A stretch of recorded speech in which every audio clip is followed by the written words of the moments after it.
What's up guys, welcome back to Deck Tech for Decks. I'm your host Caleb. If you want to support me, you can now follow me on Patreon. Not only is it the best way to support the channel, additionally you'll get more say in what decks I cover. Special shout out to all of you high contributing patrons. Newsome, you rock. Additionally, you can always use that TCGplayer link in the description down below if you want to help me out, or as always just liking, commenting, subscribing will do the trick. Now let's get into today's Deck Tech with the Rani, and honestly this girl's kinda busted. We're going to blink her to oblivion, putting a ton of those enchantments on our opponent's creatures, basically making everybody attack each other. Once life totals get really low, we can either do something like cast a Cyberdrive Awakener to go ahead and reanimate all of our clue tokens that we have accrued. Notably, she can make a lot of clue tokens very fast because that will trigger for each creature that deals damage to our opponents that is goated. And when a lot of creatures get goated, nobody has blockers because again, everything is always attacking. So she makes a ton of clues very fast. Cyberdrive Awakener is going to reanimate those clues and we can use them to finish off all of our opponents.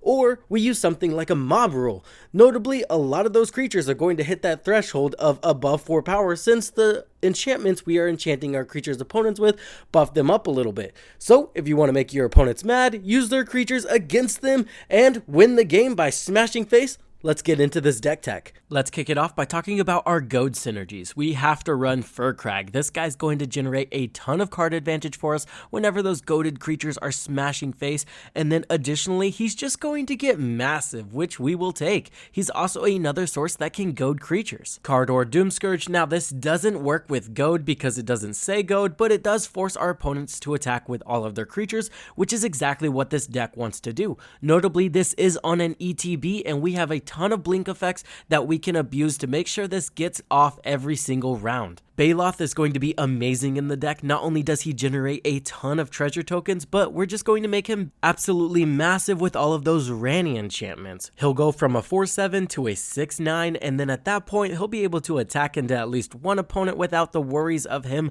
dying, and then he'll basically goad the entire board for us. Vengeful Ancestor is just another solid way to goad some more creatures while doing some incidental damage to our opponents that will add up over the course of a game. Bothersome Quasit is going to be amazing. Remember, our commander does have to attack to put more of those enchantments on more creatures, so we really can't have her being blocked by anything and killed.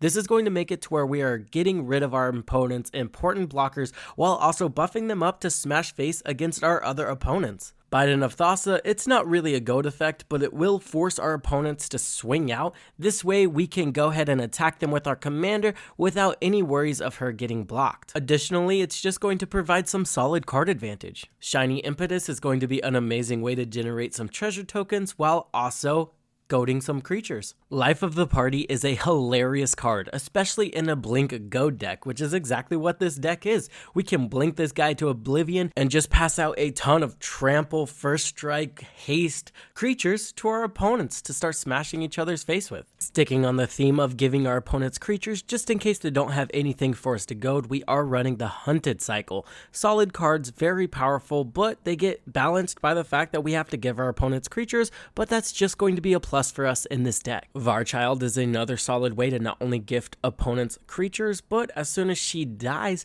we can go ahead and gain control of all of those creatures to help finish out our last opponent. Moving on to the blink portion of the deck, we do run Deadeye Navigator, just a solid way to not only protect our commander, but blink her a ton. That way we can give out all of those enchantments. Displacer Kitten is another solid creature that can just blink our commander to oblivion. We do have a ton of non-creature permanents in the deck, and now we get to choose to blink something whenever we cast one of those. Thassa Deep Dwelling and Conjurer's Closet, just a solid way to get a blink once per turn. We do have Sword of Hearth and Home as well. Not only can it fetch us some lands, but additionally it will be able to blink our commander. Home of the Host is actually going to be pretty insane in the deck. Now we can generate a ton of token copies of our commander, and if they leave this unchecked, we can easily start goading the entire board. Delina Wildmage is also a solid way to get that ETB. Now we will have to get rid of the token copy because of the legendary rule, but again, we still get the ETB, so we like that. Blade of Selves works very similarly here. If we attack with our commander, we're going to get 2 token copies. Those will die to the legend rule, but we'll get 2 ETBs off of it. Candlekeep Sage is going to be solid. Now this isn't a blink card, but just think about how much card advantage we're going to get off of this whenever we're blinking our commander to oblivion. It just sounded too good not to include. Moving on to the core of the deck, we are running Swiftfoot Boots and Lightning Greaves for some solid protection. Sword Coast Sailor is going to be a solid way to make sure they can't block our commander as long as we're attacking the opponent with the most life total, which is kind of what we want to be doing anyway. Ezor, Warding Familiar. I like this here because if we're blinking our commander, we can't equip it with a lot of stuff or enchant it because, again, we'll just blink it and that stuff will get thrown off. So giving our commander protection, we're gonna have to do it in some clever ways like this guy right here. Academy Manufacturer is insane in the deck. We're going to be creating a ton of those clue tokens, so now those clue tokens will be treasures and food as well. This card can get out of hand in this deck, especially if you have a couple creatures goated already. Chainer Nightmare Adept, I like casting creature cards from my graveyard, and this guy does it, so we will include him in the deck. Missy's going to be amazing with all of those creatures dying. It's going to be awesome just to turn them into Cyberman. Notably, if we blink them, we can get them back under our control as their face-up version. Marionette Master is going to be amazing, especially when we can start buffing her up with all of those enchantments. Notably, we do generate a ton of those clue tokens, so now every time we sacrifice them, we're dealing a lot of damage to one of our opponent's face.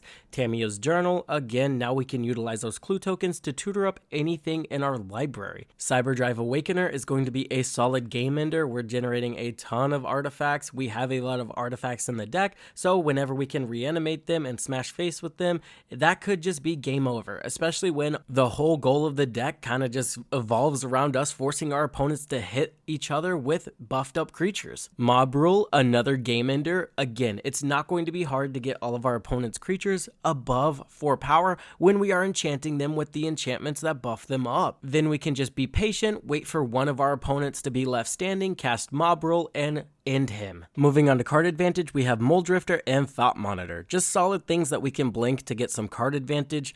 Erdwall Illuminator is going to be solid to just double up on all of those clue tokens we're generating, and then we have Teferi's Ageless Insight. I like running this here because now whenever we crack a clue token, we're going to draw 2 cards instead of just 1. Clan Crafter is not only a solid way to utilize those clue tokens for card advantage, but it'll also make our commander harder to block once we start buffing her up. Wheel of Misfortune and Windfall can take us from 0 to a full grip, so we're definitely going to include those. Braid's Arisen Nightmare, another solid way to not only sacrifice those clue tokens without having to pay the mana, but it'll also chip away at our opponent's artifacts. Hateful Eidolon, now whenever one of those creatures dies that we've enchanted, we're going to get some card advantage off of it. Moving on to ramp, we have Grim Hireling and Professional Facebreaker. Notably, since we are goading all of our opponent's creatures, it's going to be easy for us to get creatures in on them, so Grim Hireling and Professional Facebreaker just get a lot better. Relic of Sauron is not only a solid way to generate mana, it can also just be some solid card advantage.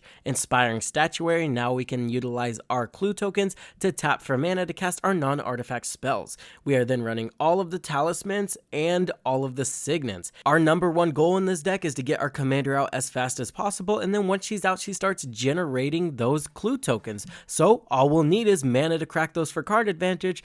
It's never going to be a bad thing that we have more mana rocks on the battlefield, especially when we are trying to end the game with something like a Cyberdrive Awakener. Moving on to our interaction, we have Glenalindra Archmage. This is just going to be solid. Notably, if we do use her once, we can blink her to get that negative counter off of her. That way we can utilize her more than just twice. Vincer Shaper Savant is going to be annoying with all of the blink we run in this deck. Additionally, if it is getting down to the 1v1, we can easily just start bouncing our opponent's creatures back to their hand, and that will get rid of all the enchantments we gave him. We have our counterspell package with Swan Song, An Offer You Can't Refuse, and Arcane Denial. Feed the Swarm and Chaos Warp are going to be our permanent removal of choice. We do run Blood Money because, again, Blood Money is going to be super solid whenever it's down to the 1v1. Now we can cast this, kill everything, restart, but this time we're both restarting and we have a ton of mana to utilize. Flood of Tears is kind of the same thing here.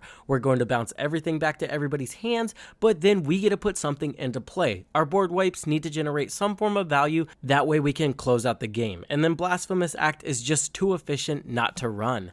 That's going to do it for the deck tech, guys. I hope you enjoyed. Kind of wanted to go a little more budget with this one, but not super budget, so I think it landed in a very fair place. Don't forget, if you want to support the channel, you can become a Patreon. You'll get more say in what deck techs I cover, while additionally making sure the channel grows. Special shout out to all of my patrons. I couldn't do it without you guys. I appreciate every one of you. As always, I hope this helped you in your deck building endeavors, and I will see you in the next one.